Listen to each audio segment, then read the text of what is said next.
Hello, I'm Kathryn Mannix, and I've been invited to talk about listening. I'm going to talk about what I'm calling tender conversations. Let's think about what a tender conversation might be and how do we listen well. Often we think about conversations that are going to be delicate, and as we think about them, we realize that they're going to require us to be courageous. They may need a lot of skill and we may feel daunted, even that this is difficult or dangerous or challenging. It may be that there will be emotions evoked that are hard for us to hold or hard for the person that we're talking and listening to. But those ideas aren't the fault of the conversation. Rather than putting on our armor and calling these difficult, courageous, challenging conversations, I'd like us to start to think about these conversations a different way. I think these are tender conversations because they involve the people involved in the conversation itself in a partnership. The conversation is a shared endeavor. We're doing this together, and each person has to make their own sense of the ideas under discussion and listen really carefully to be able to appreciate the other person's point of view. There's a space required between the two participants. And it seems to me that this action is very much less like fighting and very much more like dancing. There are some key principles to these tender conversations. It's really important that we don't push people into them, that we invite them.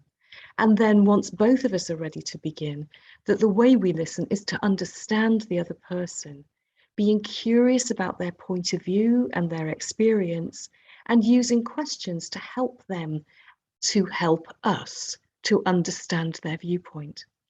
Sometimes we'll be listening to people in great distress, and one of the really important principles is to sit with that distress and allow it, rather than trying to fix it, which may not be possible and will make the person feel that their distress is unwelcome.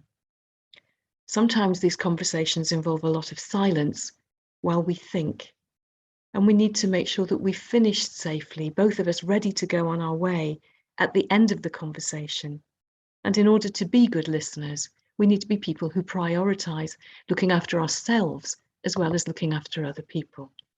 So let's think about those principles in a little bit more detail.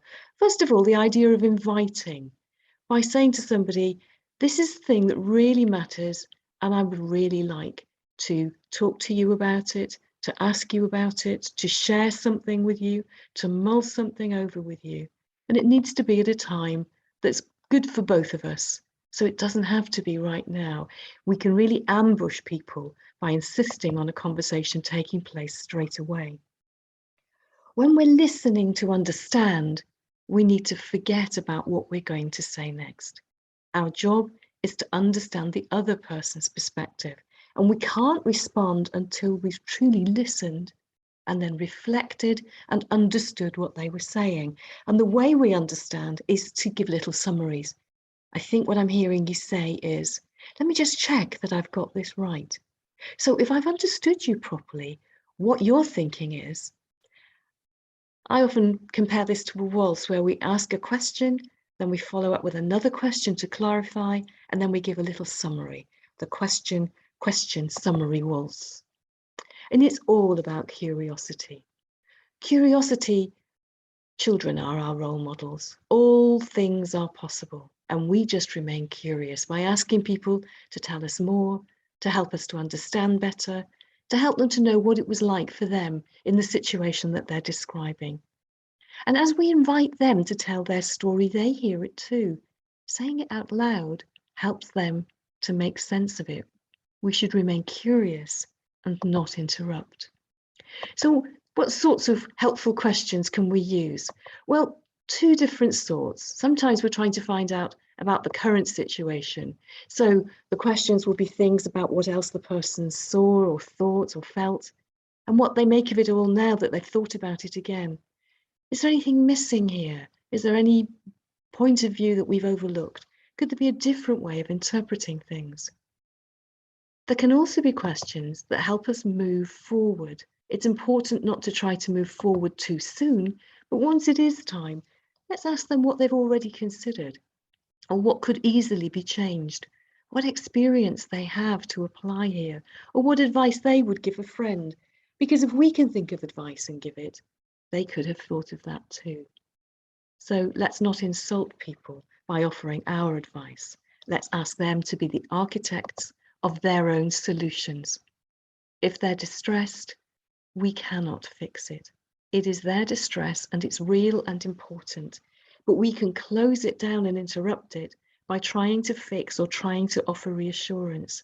It's so hard for people who see themselves as helpers and are kindly intended to sit silently with distress, just being somebody's companion, saying very simple things like, I'm sorry this is so hard, I'm staying here, I'm going to be here with you, you take your time, so they have the space to think, but they know that we remain in attendance. And we are letting silence do its work by remaining quiet but staying present. That silence is where all the work happens. Think about what you can do to stay present that doesn't interrupt the person's thinking. How do we look at them? Might we touch a hand? Might we offer tissues or a cup of tea? And each time we feel that inclination to explain or excuse or add details bubbling up inside us, to just remain silent as a companion in that person's distress. It's really important that we don't suddenly end. So maybe it's a good idea to identify how much time is available at the very beginning. You may need to go for a bus, you may have an appointment, the other person might be busy later. So share the timekeeping and give a warning when it's nearly time to finish, so both of you can gather your wits and your emotions and be ready to finish. Help the person to orientate to what they're going to do next. Where are they going? Who will they speak to? And do we need to speak again? If we do, can we arrange now when that might be? Looking after yourself is a really important part of being available as a listener. And sometimes we do have to say no. Sometimes it isn't the right time, or we're already overwhelmed by other things that we're carrying. It's important to be honest and kind, to say, I'm really sorry I can't take this on now. I wonder if I can help you find somebody else who will help you with this. But we need to value ourselves as much as everybody else we look after. Good sleep, regular exercise, good food, we all know how to do it, but often we're not very good at applying it to ourselves. At the end of a tender conversation, we need to look after ourselves.